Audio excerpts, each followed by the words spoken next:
Pada dialog rutin di Masjid Jamiatul Khair, kali ini sebagai narasumber Ustadz Abdul Aziz Alauddin yang mengambil tema kepemimpinan Islam dengan menyoroti keterpurukan Islam dalam berbagai aspek, terutama di bidang ekonomi dan politik, khususnya di Indonesia. Ustadz Abdul Aziz merujuk pada ayat 110 surah Ali Imran.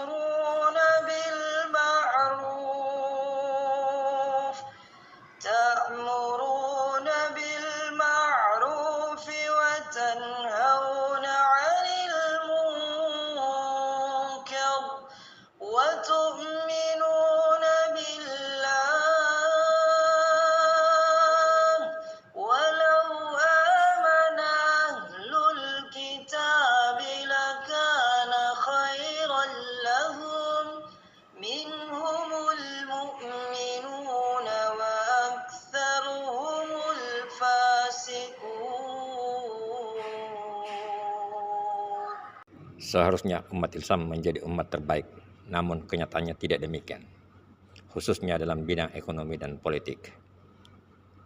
Bukan ayatnya yang salah, melainkan manusia pelakunya. Di mana asbabnya? Haji Ismail Asnawi menyoroti kelemahan pimpinan dalam pengawasan.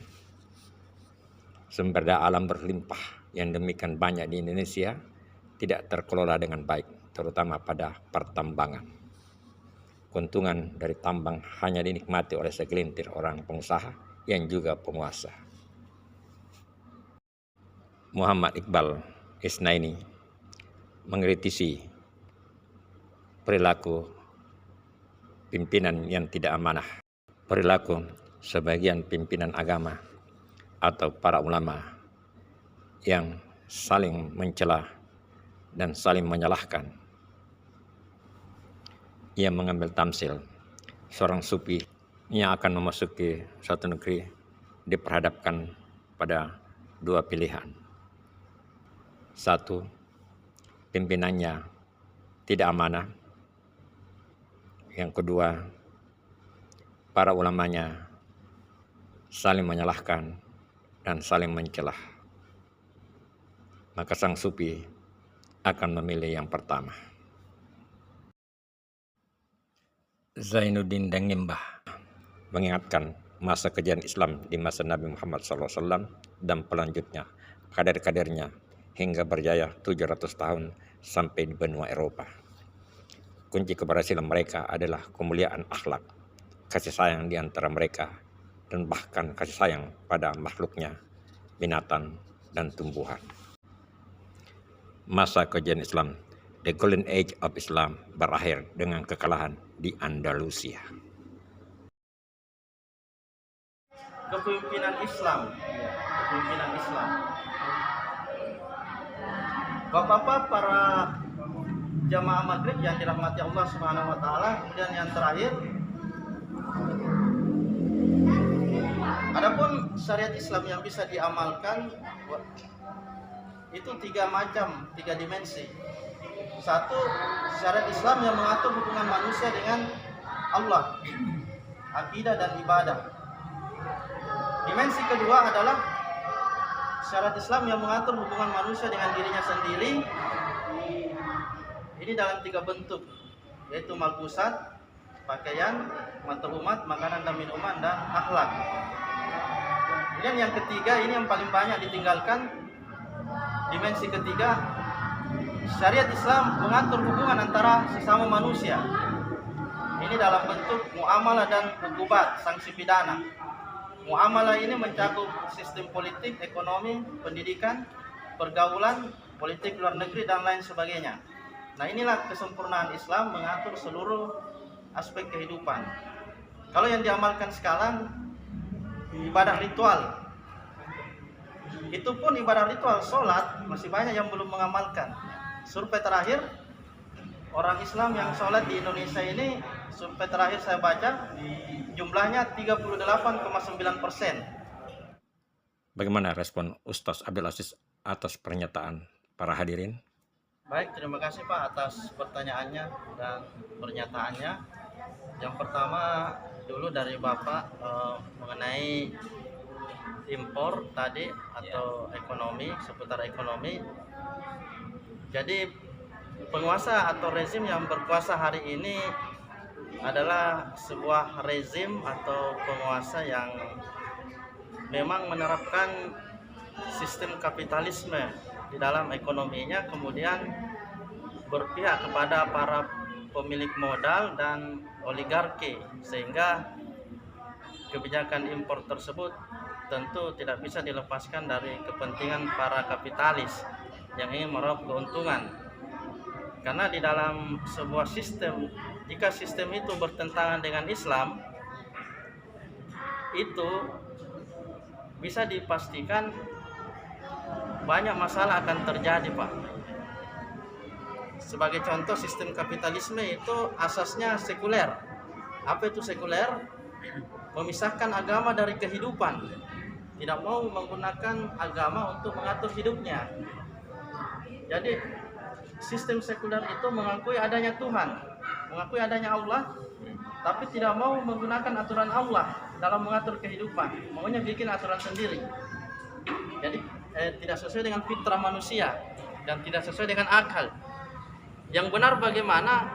Kalau kita mengakui Allah, harus menerapkan aturan atau syariat yang diturunkan oleh Allah, sehingga kebijakan impor walaupun merugikan rakyat tetap dilakukan, karena memang rakyat itu tidak terlalu dipedulikan dalam sistem kapitalis. Yang dengan rakyat yang dipedulikan itu sebenarnya hanya bumbu-bumbu saja, Pak, ya. Bumbu-bumbu, karena ekonomi saat ini memang sedang dikuasai kapitalisme, dan kapitalisme itu sebuah ideologi. Islam juga sebuah ideologi. Islam itu agama dan ideologi. Jadi kata ad-din, inna dina indallahil Islam, kata ad-din itu kalau diterjemahkan sebenarnya bukan sekedar agama ritual, tetapi pandangan hidup, pedoman hidup, ideologi yang mengatur seluruh aspek kehidupan manusia. Bukan hanya di masjid kita melaksanakan ibadah kalau Islam. Itulah mengapa politik itu harus ditata dengan syariah. Kapan politik itu ditata dengan sistem di luar syariah, maka disinilah kerusakan akan muncul. Karena Allah yang lebih tahu aturan mana yang terbaik bagi manusia. Kalau aturan di luar syariah yang diterapkan, syarat dengan kepentingan manusia. Kalau syariah, penguasa ditunjuk hanya wakil umat untuk menerapkan Al-Quran dan As-Sunnah. Tidak ada kepentingan pribadi golongan. Iya. Jadi itulah yang menyebabkan kita terpuruk ekonominya hari ini, karena kita memiliki sistem ekonomi Islam yang dibawa oleh Rasulullah tapi belum diterapkan secara sempurna. Paling yang diterapkan ya zakat, infak. Kalau ada bank syariahnya pun masih judul. Iya. Setiap kekuasaan atau kepemimpinan yang tidak menerapkan syariah itu biasanya akan muncul kezaliman demi kezaliman. Kenapa? Karena meninggalkan syariah itu sendiri adalah satu bentuk kezaliman, Pak. Zalim, fasik, ya. Kata Allah Subhanahu wa taala, "Wa man lam yahkum bima anzalallahu fa ulaika humuz zalimun." Barang siapa yang tidak menerapkan hukum yang diturunkan oleh Allah, mereka itulah orang-orang zalim. Kemudian mana yang lebih utama, pemimpinnya zalim tapi ulamanya akur, atau ulamanya bentrok pemimpinnya bagus? Jadi kalau menurut saya, Pak, dua-duanya tidak baik kalau menurut saya, ya. Jadi yang bagus itu adalah pemimpinnya tidak zalim dengan cara menerapkan syariat Islam, dan ulamanya pasti akan bagus karena ditata oleh syariah. Tetapi kalau pemimpinnya itu berbuat zolim. Zolim itu bisa di dalam kerangka sistem Islam, ada juga zolim di luar sistem Islam, Pak. Kalau yang terjadi hari ini, pemimpinnya zolim dan tidak menerapkan syariah. Jadi yang harus dilakukan adalah koreksi. Itu diterapkan untuk masyarakat. Sehingga para mujtahid yang menggali hukum itu walaupun beraneka ragam jenis hukumnya, mereka tetap akan akur. Karena ada kaidah syariat mengatakan amrul imam yarfa'ul khilaf. Perintah imam menghilangkan perbedaan. Jadi dalam sistem pemerintahan Islam, khalifah itu akan mentabani, mengadopsi satu hukum syariah, ya, bukan buatan manusia, diterapkan ke masyarakat. Hukum ini digali oleh para mujtahid. Kalau ada beberapa pendapat yang berbeda, Pak, ini menjadi undang-undang Islam. Ya. Terpuruknya umat Pada Islam awal. hari ini, Ya. itu disebabkan faktor utamanya kemunduran berpikir, di mana Islam hanya dipahami sebagai ibadah ritual, Pak. Umat Islam hanya memahami Islam sebagai ibadah ritual, tidak memahami Islam sebagai sebuah tatanan hidup, ideologi.